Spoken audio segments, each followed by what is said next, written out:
Guys, what I wanted to do in this video is actually show you all a bit of a comparison between two very popular firearms in the concealed carry world. That is the Sig P365XL and the Glock 43X. These two guns are competitors, and I tell you what, if you are in the market trying to decide which of these two guns you're wanting to buy, I'm probably not going to be much help to you because of the simple fact I like both. That's why I own both of them. There are some differences between these two firearms that I do want to look at and show you guys out there, just to kind of give you some information if you are shopping for a concealed carry firearm and trying to decide between these two. Also, guys, just if you don't mind, I would appreciate it if you would give this video a thumbs up and also leave me a comment down below as far as which of these two firearms you prefer. That way it helps to wake up YouTube's algorithm, helps to overcome the banning of videos, the restricting of my videos. So if you would share it, I would really appreciate it. But guys, these two guns, as I'd mentioned before, both very popular and both very, very nice, very reliable. That's something that can be said about these guns as well, is that they are both very reliable. Glock is known for tremendous reliability, as well as Sig. Now, both of these guns, what I want to show you, first of all, is a comparison on the size.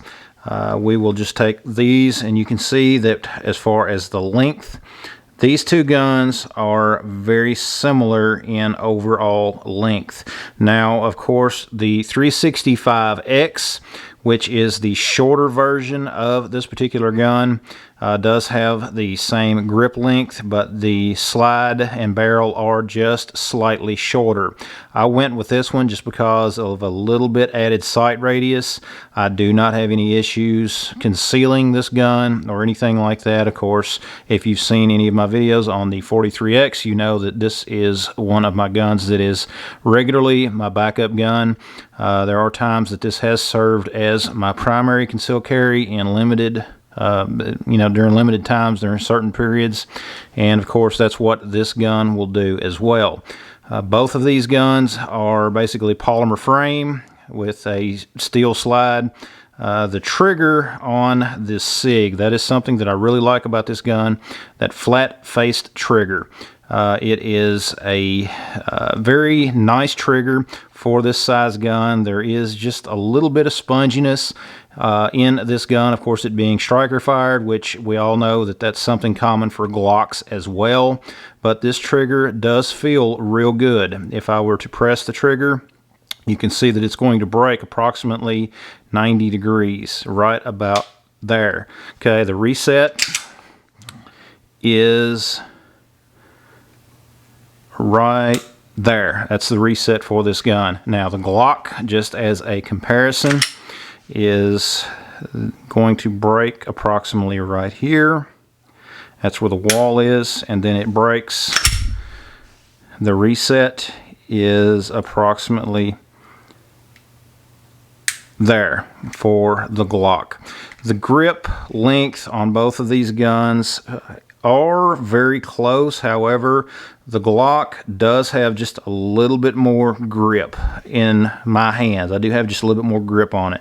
The Sig, as you can see, there is just a little bit less. However, this is, I'm still able to get my pinky on the grip. Now, when the original 365 came out, when they first hit the market, I was real excited about them, but when I got one of them in my hands, I just saw very quickly that it was not going to be a gun for me, just because that grip was so short. I did not like that grip, and even with the extended base plate magazines, it just did not feel good in my hands. This gun feels much better in my hands than the original 365.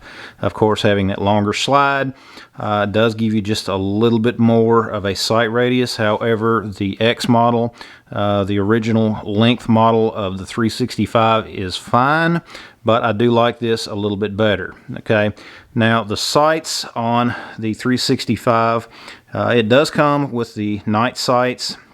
You can kind of see there, if the camera will focus, It does have the tritium night sights on the front. Now my 43X currently still has the standard sights on that. It's just the Glock sights that are eventually going to be going away. I've been telling myself forever that I'm going to be replacing these.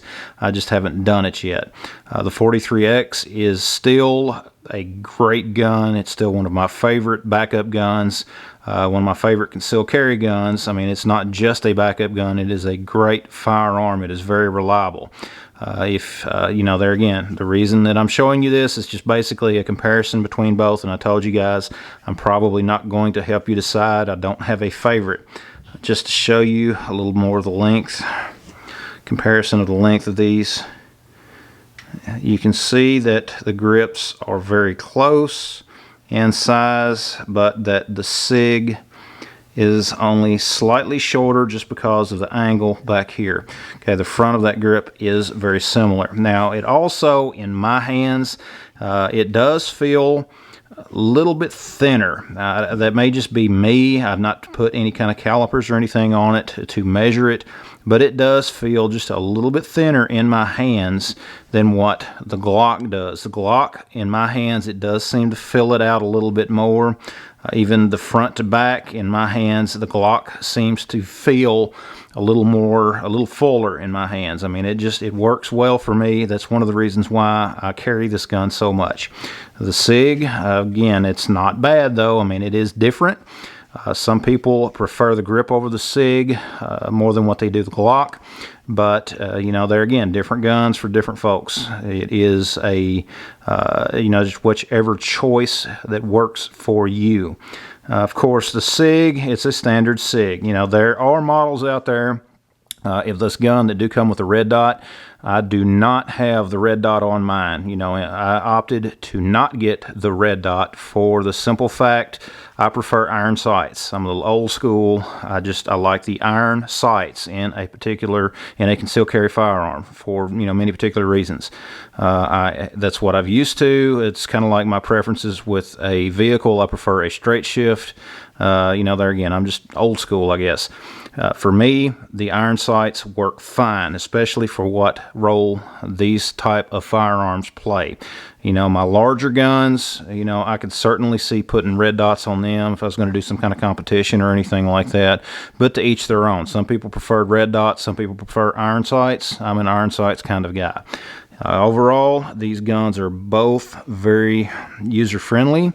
They're both very reliable, as I've mentioned probably too many times, and they are, in my opinion, worth the money. I really like both guns.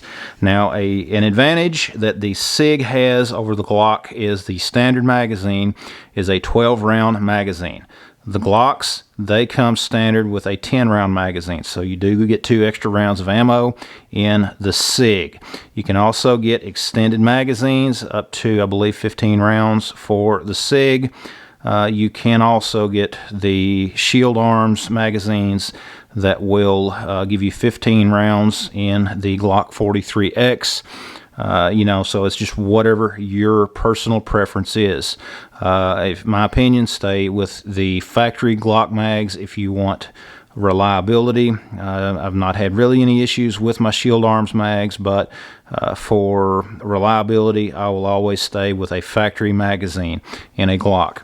Sig, I don't see any purpose for using the extended magazine. If I was going to use a firearm with an extended magazine, I'm going to go for one of my full-sized firearms. However, that additional ammo capacity might be good for a backup magazine or anything like that, but there again, that's just my opinion.